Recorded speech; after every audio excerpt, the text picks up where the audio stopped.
Hallo und willkommen zum 23. Video von 3 Minuten Deutsch. Today we're going to be talking about the last two modal auxiliaries on my list, sollen and müssen.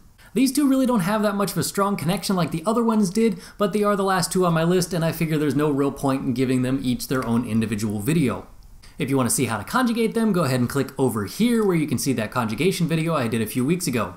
Sollen means should or to be supposed to or ought to. There's a lengthy discussion about whether or not this word should be sollte or soll and whether or not you're supposed to be using the subjunctive form or not, but that's a semantics argument that I'm really not going to get into in this particular video. If you're looking for that, it'll be in the comments down below where about 2 or 3 of these native speakers are probably going to be arguing about whether or not it's okay to use soll or sollte. Also, there's a really nice discussion on this on leo.org, which you can find a link to in the description. For this particular video, we're going to be sticking to the indicative form, or the form that you'll see most often in the present tense. Best way to figure out how to use this is to use some examples, and so we're going to start off with that. Morgen soll es regnen. It's supposed to rain tomorrow. Du sollst deine Hausaufgaben machen. You should do your homework. Wir sollen Deutsch sprechen. We should speak German. Sollt ihr nicht in der Schule sein? Aren't you supposed to be in school? Ich soll meine Haare abschneiden. I should cut my hair. Mein Vater soll morgen hier sein. My father is supposed to be here tomorrow. Müssen means to have to or to must. In other words, it's used to show that something is being forced upon another individual. Best way to figure out how to use this one again is to see some examples. Ich muss nach Hause. I have to go home.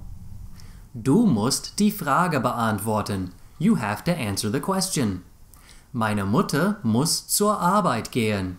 My mother has to go to work. Müssen wir Spargel essen? Do we have to eat asparagus? Ja, ihr müsst Spargel essen. Yes, you have to eat asparagus. Die Kinder müssen ihre Zimmer zu Hause aufräumen. The children have to clean up their rooms at home. As you can see, these two modals are pretty straightforward once you get the meanings and the conjugation down. The rest of it just kind of falls into place. Also, don't forget that if you use an extra verb with these things, you have to put that into the infinitive form and shove that to the end of the sentence, just like you did with all of the other modals. As always, you can test out your knowledge on this topic in the comments down below. Write a few examples using sollen and müssen, and we'll tell you whether or not you get your conjugation and your grammar correct.